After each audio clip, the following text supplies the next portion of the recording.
എവിടുന്ന എന്തുകൊണ്ടാ എന്താ ഏതാണെന്ന് അറിയാത്ത ഒരു വയറുവേദന, അതായത് ആത്മാനം, ആടോപം എന്നൊക്കെ സംസ്കൃതത്തിൽ വിളിക്കുന്ന വയറ് തട്ടി വീർക്കുക, മേൽവയറ് വീർക്കുക, വയറിനകത്ത് നിന്നൊക്കെ ഗുടുഗുടാന്ന് ശബ്ദം കേൾക്കുക. സംഗതി ഇത് ഇത്രയുള്ളൂ ദഹനക്കേട് തന്നെ. അതായത് നിങ്ങളുടെ ദഹനശക്തിക്ക് പറ്റാത്ത എന്തോ കഴിച്ചിരിക്കുക. അതായത് കൂർക്കയും കപ്പയും കൊള്ളി, അതുപോലെ ചക്കക്കുരു, ഇങ്ങനെ ഗ്യാസ് ഉണ്ടാക്കുന്ന ഭക്ഷണം എന്തെങ്കിലുമൊക്കെ നിങ്ങൾക്ക് ഇത് പറ്റില്ലാത്തതായിരിക്കാം. നിങ്ങളുടെ ആമാശയത്തിന് അത് അനുയോജ്യമാവില്ല. അത് കൂടുതലായിട്ട് കഴിക്കാൻ നിങ്ങൾക്ക് ഇഷ്ടമാന്ന് പറഞ്ഞിട്ടേ അപ്പുണ്ടാവുന്ന പ്രശ്നങ്ങളാണ് ഈ പറഞ്ഞ കേട്ടതൊക്കെ. അതായത് വയറ് വീർക്കുകയും വയറുവേദനയൊക്കെ ഉണ്ടാവും. അപ്പൊ അത് എന്താ ഏതാന്നൊക്കെ അന്വേഷിച്ച് കഴിഞ്ഞാൽ നിങ്ങൾ എന്ത് ടെസ്റ്റ് ചെയ്താലും ചിലപ്പോൾ ഒക്കെ നോർമലായിരിക്കും ചെയ്യും. ഓക്കെ, അപ്പൊ അത്തരക്കാർക്ക് ചെയ്യാവുന്ന ഒരു പൊടിക്കൈയായിട്ട് കേരളത്തിൽ സ്വീകരിച്ചു വന്നിരുന്ന ഒരു വിദ്യയാണ് ഈ പറഞ്ഞു തരാൻ പോണേ കേട്ടോ. അതായത് അപാമാർഗം എന്ന് സംസ്കൃതത്തിൽ വിളിക്കുന്ന കടലാടി ഇല്ലേ, കടലാടി. ഈ കടലാടി റോഡ് സൈഡിലൊക്കെ കാണാം, ഇഷ്ടംപോലെ നമ്മുടെ പറമ്പുകളിലൊക്കെ ഉള്ള സംഗതിയാണ്. ഇതൊരു പുല്ല് പാഴ്ചെടി പോലെ നമ്മളിങ്ങനെ പറിച്ചു കളയാണ്. ഇത് ഔഷധ സസ്യം അറിയാത്തതുകൊണ്ട് ഈ ചിത്രം ഒന്ന് ശ്രദ്ധിച്ചു നോക്കി, ഇവിടെ കണ്ടാൽ മനസ്സിലാവും. തമ്പനയിലും കൊടുത്തിട്ടുണ്ട് ഫോട്ടോ. അപ്പോ ഈ സസ്യം പറിച്ചെടുത്തിട്ട് കടയോടെ വേരോടെ പറിച്ചെടുക്കുക, സമൂലം പറിച്ചെടുത്തിട്ട് അങ്ങോട്ട് നിഴലിലിട്ട് ഉണക്കുക. എന്നിട്ട് ഇത് കത്തിച്ച് കരിയൊക്കെ ചാരം, ഈ ചാരം എടുത്തിട്ട് നമ്മൾ വെള്ളത്തിൽ അങ്ങോട്ട് കലക്കുക. അപ്പൊ ആ തെളിഞ്ഞു വരുന്ന വെള്ളം ഉണ്ടല്ലോ, ആ വെള്ളം കുടിച്ചു കഴിഞ്ഞാൽ പോലും ഈ പറഞ്ഞ ഈ ചക്കക്കുരുവും കൂർക്കയും കടച്ചൊക്കെ കഴിച്ചിട്ടുണ്ടാവുന്ന ഗ്യാസ് കൊണ്ട് വയറ് വീർത്ത് വയറിനകത്ത് ശബ്ദവും വയറുവേദനയൊക്കെ ഉണ്ടാവുന്നുണ്ടെങ്കിൽ അത് ശമിക്കുന്നതിന് സഹായിക്കും. അപ്പോ ഈ കടലാടി ക്ഷാരം എന്ന് പറഞ്ഞാൽ കടലാടി ക്ഷാരം തയ്യാറാക്കാനായി സമൂലം പറിച്ചെടുക്കുന്നു, നിഴലിൽ ഉണക്കണു, കത്തിച്ച് കരിച്ചെടുക്കുന്ന ചാരം വെള്ളത്തിൽ കലക്കി ഒരു രാത്രി മുഴുവൻ വെക്കുന്നു. അതിന്റെ ഊറൽ അതിന്റെ അടിയിൽ അടിഞ്ഞുകൂടും. അത് തെളിച്ചെടുത്തിട്ട് നമുക്ക് അപാമാർഗ ക്ഷാരം, കടലാടി ക്ഷാരമായിട്ട് ഉപയോഗിക്കാം. അതിന് വേറെ പ്രയോഗങ്ങളുണ്ട്, വഴിയെ പറയാം. ഈ തെളിച്ചെടുത്തിട്ടുള്ള ആ വെള്ളം ഉണ്ടല്ലോ, ആ തെളിഞ്ഞു വരുന്ന ആ വെള്ളം കുടിച്ചാൽ പോലും ഈ വേദന മാറുന്നർത്ഥം. അത്രേ ഉള്ളത്. വാദപ്രകൃതി ആയിരിക്കും നിങ്ങൾ സ്വതവേ. വാദപ്രകൃതിക്കാർക്ക് വാദം വർദ്ധിപ്പിക്കുന്ന ആഹാരങ്ങൾ അമിതമായിട്ട് കഴിച്ചു കഴിഞ്ഞാൽ ഉണ്ടാവുന്ന പ്രശ്നങ്ങളാണ് ഇതുവരെ ഈ പറഞ്ഞതൊക്കെ കേട്ടോ. അപ്പൊ അതിനുപയോഗിക്കുന്ന ഈ ഔഷധ സസ്യാണ് അപാമാർഗം എന്നാണ് സംസ്കൃതത്തിലെ പേര്. കടലാടി എന്നാണ് നമ്മുടെ നാട്ടിൽ വിളിക്കുക. അക്കിരാന്തസ് ആസ്പെര എന്നാണ് ബൊട്ടാനിക്കൽ നെയിം. അമരാന്തേസെ ഫാമിലിയാണ്. ഇതിന്റെ രസഗുണ വീര്യ വിഭാഗങ്ങൾ ആയുർവേദ പ്രോപ്പർട്ടീസ് ഒന്ന് പരിശോധിക്കാൻ കേട്ടോളൂ. തിക്ത കടു രസമാണ്,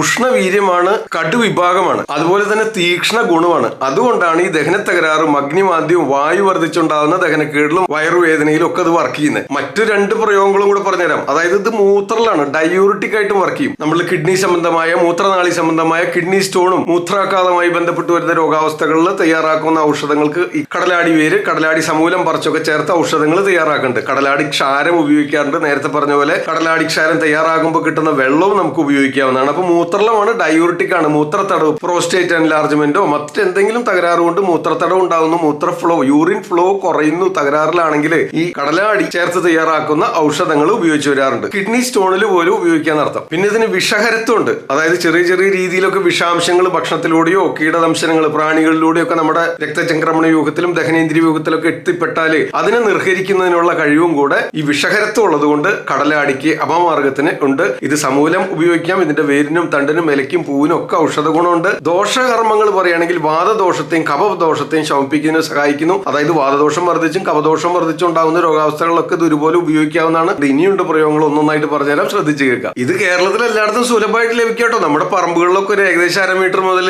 1 മീറ്റർ വരെ ഉയരത്തിൽ വളരുന്ന ഒരു കുറ്റിച്ചെടിയാണ്. ചിത്രം കണ്ട് മനസ്സിലാക്കിക്കോളൂ കേട്ടോ. ചിത്രത്തിൽ കാണിക്കാം. സന്ധിവാദ സംബന്ധമായിട്ടും ആമവാദ സംബന്ധമായിട്ടും രക്തവാദ സംബന്ധമായിട്ടൊക്കെ നീർക്കെട്ട് ഉണ്ടാവാറുണ്ട് പലർക്കും. പാദത്തിലും അതുപോലെ കാലിന്റെ കണ്ണിയിലൊക്കെ നീർക്കെട്ടുണ്ടാവുക, ചിലപ്പോൾ മുട്ടിൽ നീരുണ്ടാവുക, ഇത്തരം അവസ്ഥകൾ. ചിലർക്ക് യൂറിക് ആസിഡ് കൂടുതലായിരിക്കാം, ചിലർക്ക് RA ഫാക്ടർ പോസിറ്റീവ് ആയിരിക്കാം, ചിലർക്ക് ESR കൂടുതലായിരിക്കാം. ഇതിനോടനുബന്ധിച്ച് എന്ത് വന്നാലും നീർക്കെട്ട് തോന്നുന്നുണ്ടെങ്കിൽ അവിടെ ഇത് ഉപയോഗിക്കാവുന്നതാണ്, സഹായകരമാകും. കാരണം ഇത് ഡയൂറിറ്റിക് ആണ്, മൂത്രലാണെന്ന് പറഞ്ഞല്ലോ. അപ്പൊ അതുകൊണ്ട് ഫ്ലൂയിഡ് റിട്ടൻഷൻ എന്ന് പറയുന്ന അവസ്ഥ, നീർക്കെട്ട് ഉണ്ടാവുന്നുണ്ടെങ്കിൽ ഇത് കഷായം വെച്ച് ഉപയോഗിക്കേണ്ടത് എങ്ങനെയാന്ന് പറഞ്ഞുതരാം. ഇത് സമൂലം എടുക്കാം. അതായത് ഇതിന്റെ വേരിനും തണ്ടിനും ഇലയ്ക്കും പൂവിനും ഒക്കെ ഔഷധ ഗുണമുണ്ടെന്ന് പറഞ്ഞല്ലോ. അപ്പൊ സമൂലം പറിച്ചെടുത്തിട്ട് കഴുകി കൊത്തി നുറുക്കി ചതച്ചെടുത്തത് ഒരു 60 ഗ്രാം വേണം. അതൊരു 1200 ml വെള്ളത്തിൽ തിളപ്പിക്കുക, ചെറുതീകരിച്ച് തിളപ്പിക്കുക. എന്നിട്ട് അത് 4/1 വറ്റിക്കുക. അതായത് 300 മില്ലിയാക്കി വറ്റിക്കണം. എന്നിട്ട് ആ ചണ്ടി പിഴിഞ്ഞരിച്ച് കളഞ്ഞിട്ട് വീണ്ടും കുറുക്കി വറ്റിച്ച് പകുതിയാക്കി വറ്റിക്കണം. അപ്പൊ 150 മില്ലി. ഓക്കെ, ഈ 150 മില്ലിയുടെ പകുതി 75 മില്ലി രാവിലെ ഭക്ഷണത്തിന് മുമ്പും 75 മില്ലി രാത്രി ഭക്ഷണത്തിന് മുമ്പും പതിവായിട്ട് കഴിക്കാമെങ്കിൽ ഇത് അന്നന്ന് കഷായം വെക്കാം. നമുക്ക് ഒരു തവണ മരുന്ന് എടുക്കുകയാണെങ്കിൽ 2-3 ദിവസത്തേക്ക് തയ്യാറാക്കാൻ സാധിക്കും. നമ്മൾ ആ അടുപ്പിന്റെ അടുത്ത് ചൂട് കിട്ടുന്നിടത്ത് വെക്കണമെന്ന് മാത്രം. 2-3 ദിവസം കൂടെ അതിൽ കൂടുതൽ കഴിഞ്ഞു കഴിഞ്ഞാൽ ഇതിന് ഡിസ്റ്റേസ്റ്റ്, രുചി, വളിക്കും എന്നൊക്കെ പറയില്ലേ. അപ്പൊ അതുകൊണ്ടൊരു 2-3 ദിവസത്തേക്ക് മാക്സിമം 2 ദിവസത്തേക്ക് എടുക്കായിരിക്കും ഉചിതം. അപ്പൊ 60 120 ഗ്രാം വേണം. 2600 ml വെള്ളം ഒഴിക്കണം. എന്നിട്ട് അത് 600 മില്ലി ആയിട്ട് വെറ്റിക്കണം. മനസ്സിലായില്ലേ? ഈ അളവിൽ വേണം എടുക്കാൻ.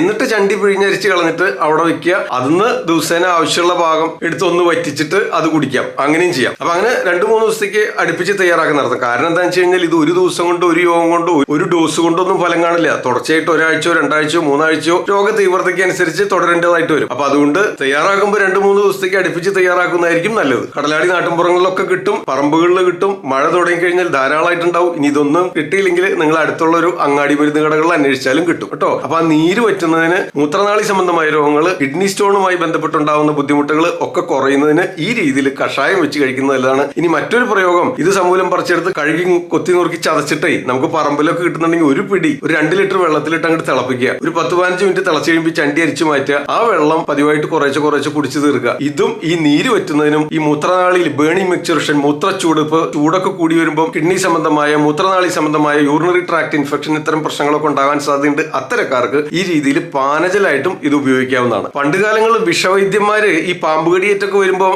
ആ പ്രദേശത്ത്, ആ കടിയേറ്റ ഭാഗത്ത് കഴുകി വൃത്തിയാക്കി കഴിഞ്ഞാൽ ഉടനെ അവിടെ കടലാടിയുടെ പൂവും വിത്തും ഒക്കെ കൂടി വരുന്ന ഭാഗമുണ്ടല്ലോ, അത് മാത്രം പറിച്ചെടുത്ത് അരച്ചിട്ട് അവിടെ പുരട്ടിയിടും. അത് ഈ വിഷം ഏൽക്കാതിരിക്കുന്നതിന്, വിഷം ശമിപ്പിക്കുന്നതിന് സഹായകരമാവാറുണ്ട്. ഇത്ര എഴുത്തുപ്രതികളിൽ വായിച്ചുള്ള അറിവാണ് കേട്ടോ, ഞാൻ പ്രയോഗിച്ചിട്ടില്ല. അതുപോലെ ഇന്ന് കാലത്ത് ഒരുപാട് പേർക്കുള്ള ബുദ്ധിമുട്ടാണല്ലോ. ഇപ്പൊ ഈ ചൂടുകാലം ആണെങ്കിൽ പോലും തലവേർത്ത് നീരിറങ്ങിയിട്ട് കഫക്കെട്ടുണ്ടാവുന്നുണ്ട്. ഈ കഫക്കെട്ട് അത് ഏതിലെ പോയാലും ഉടനെ പിടിച്ചു കിട്ടുന്ന ഒരു അവസ്ഥയാണ്. കാരണം എന്താ വെച്ച് കഴിഞ്ഞാൽ ഈ കോവിഡ് വന്നതിന് ശേഷം എല്ലാവരുടെയും ഇമ്മ്യൂണിറ്റി കുറവാണ്. അപ്പൊ ഈ ജലദോഷവും ചുമയൊക്കെ ചെറിയ ചെറിയ കാരണങ്ങളുണ്ടെങ്കിലും ബാധിക്കുന്നുണ്ട്. അപ്പൊ നമ്മൾ ചൂടുകാലല്ലേ, ഉഷ്ണകാലല്ലേ, ഇനി കഫക്കെട്ട് വരില്ല എന്ന് വിചാരിച്ചിരിക്കുന്ന ഒരു തലവേർത്ത് നീരിറങ്ങിയിട്ടും കഫക്കെട്ട് വരണ്ടേ, അവിടെയും ഈ പറഞ്ഞ പോലെ കടലാടിയുടെ ആ പൂവും വിത്തൊക്കെ കൂടി പറിച്ച് തേൻ ചേർത്ത് അരച്ചിട്ട് അതിങ്ങനെ കഴിച്ചാല്, ഇടയ്ക്കിടയ്ക്ക് ഓരോ തോണ്ട് ഇങ്ങനെ കഴിച്ചുകൊണ്ടിരുന്നാൽ ഈ കഫക്കെട്ട് കുറയുന്നതിന്, തൊണ്ടയിൽ കഫം കിട്ടുന്നു, തൊണ്ടയിൽ എന്തൊക്കെയോ തടസ്സം തോന്നുന്ന പോലെ തോന്നുന്നു എന്നൊക്കെ പറയാറില്ലേ, അത് ഈ കടലാടിയുടെ പൂവും വിത്തും കൂടെ അരച്ച് തേനും ചേർത്ത് ചാലിച്ച് പലവട്ടായിട്ട് കുറേശ്ശെ കഴിച്ചുകൊണ്ടിരുന്നാൽ ഈ കഫക്കെട്ട് കുറയുന്നതിനും അതുവഴി ഉണ്ടാകുന്ന ബുദ്ധിമുട്ടുകൾ, കിതപ്പായാലും ചുമയായാലും തുമ്മലായാലും ഒക്കെ ശമിക്കുന്നതിന് സഹായകരമാവും. ഒരു പരിധി കൂടുതൽ രോഗ തീവ്രത ഉണ്ടെങ്കിൽ തീർച്ചയായിട്ടും അടുത്തുള്ള ഒരു ആയുർവേദ ഡോക്ടറെ കൺസൾട്ട് ചെയ്തിട്ട് അതിന് വേണ്ടതായ ഔഷധങ്ങൾ സേവിക്കേണ്ടി വരും കേട്ടോ. ഇതൊക്കെ ഒരു താൽക്കാലിക ആശ്വാസത്തിനുള്ള ഒരു പൊടിക്കൈ മാത്രമാണ് ഈ പറയുന്നത്. ഇനി കടലാടിയുടെ വളരെ അപൂർവമായിട്ടുള്ള മറ്റൊരു ഉപയോഗം പറഞ്ഞുതരാം. അതായത് ചെവി വേദന, ചെവിയിൽ നിന്ന് പഴുപ്പ് വരിക, ഇത്തരം അവസ്ഥകളില്ലേ, ആ സമയത്ത് നമുക്ക് പ്രയോഗിക്കാവുന്ന ഈ കടലാടി സുലഭമായിട്ടൊക്കെ പറമ്പുകളിൽ കിട്ടുന്നവരാണെങ്കിൽ നിങ്ങൾ ഇത് പ്രയോഗിച്ചു നോക്കാട്ടോ. ഇതിപ്പോ മറ്റു പലർക്കും ഇപ്പൊ ഫ്ലാറ്റുകളിലും ടൗണിലും സിറ്റിയിലൊക്കെ ജീവിക്കുന്നവർക്ക് ഇതൊക്കെ അങ്ങാടി മരുന്ന് കടയിൽ പോയിട്ട് വാങ്ങിക്കേണ്ടി വരും. പക്ഷെ നിങ്ങളുടെ തൊടിയിൽ പറമ്പിൽ സുലഭമായിട്ട് ലഭിക്കുന്നവരാണെങ്കിൽ ഇത്തരം ബുദ്ധിമുട്ടുകൾ ഉണ്ടെങ്കിൽ നിങ്ങൾ തീർച്ചയായിട്ടും പ്രയോഗിച്ചു നോക്കാവുന്നതാണ് താൽക്കാലിക ആശ്വാസത്തിനായിട്ട്. അതായത് ഈ കടലാടി സമൂലം പറിച്ചെടുക്കുന്നു, നിഴലിൽ ഉണക്കി കരിച്ചെടുത്ത കരി അത് വേണം. അതുപോലെ ഈ കരി തന്നെ വെള്ളത്തിൽ കലക്കിയിട്ട് അതിന്ന് തെളിഞ്ഞു വരുന്ന വെള്ളം വേണം. പിന്നെ നല്ലെണ്ണ വേണം. ഇത് 3 ഇതിന് വേണ്ട സംഗതി. അപ്പോ ഈ നല്ലെണ്ണയും ഈ കടലാടി കരിച്ച് അത് വെള്ളത്തിൽ കലക്കി തെളിച്ചെടുക്കുന്ന വെള്ളം, അതുപോലെ ഈ കരിച്ച കരി കലക്കുമായിട്ട് ചേർത്തിട്ട് എണ്ണ കാച്ചി അരിച്ച് ആ എണ്ണ 2-3 തുള്ളി വീതം ചെവിയിലിറ്റിച്ചാല് ഈ ചെവി വേദനയും, ചെവിയിൽ നിന്നുള്ള പൂയസ്രാവം എന്നാണ് സംസ്കൃതത്തിൽ പറയുക, ആയുർവേദ ടെക്സ്റ്റുകളിൽ അങ്ങനെയാണ് വിളിക്കുക, ആ ചെവിയിൽ നിന്ന് പഴുപ്പൊലിക്കുന്ന ഈ അവസ്ഥയിൽ ഈ 2-3 തുള്ളി വീതം ഈ ക്ഷാരം കൊണ്ട് തയ്യാറാക്കിയിട്ടുള്ള ഈ തൈലം ചെവിയിലിറ്റിക്കുന്നത് ഇത്തരം ബുദ്ധിമുട്ടുകൾ ശമിക്കുന്നതിനും സഹായകരമാവുന്നുണ്ട്. അപ്പൊ ഇത് വളരെ പ്രയോജനപ്രദമായിട്ടുള്ള ഒരു വിഡിയാണ്. ഈ ഔഷധം സുലഭമായിട്ട് ലഭിക്കുന്നവർക്ക് തീർച്ചയായിട്ടും ഉപകാരപ്പെടാം. ഇനി ഒന്നും മനസ്സ് വെച്ചാൽ നിങ്ങൾക്ക് അങ്ങാടി മരുന്ന് കടയിൽ നിന്ന് വാങ്ങി ഇത് ഉപയോഗിച്ച് പരീക്ഷിച്ച് നോക്കുകയും ചെയ്യാവുന്നതാണ്. നിങ്ങളുടെ അഭിപ്രായങ്ങളും നിർദ്ദേശങ്ങളൊക്കെ കമന്റ് ബോക്സിലായിട്ട് രേഖപ്പെടുത്തിക്കോളൂ. ഇത് എല്ലാവർക്കും ഷെയർ ചെയ്ത് കൊടുക്കാൻ മറക്കരുത്. ഞാൻ ഡോക്ടർ സേവ്യർ മറ്റൊരു വീഡിയോയിൽ വീണ്ടും കാണാം. തൽക്കാലം നിർത്തട്ടെ. നന്ദി, നമസ്കാരം.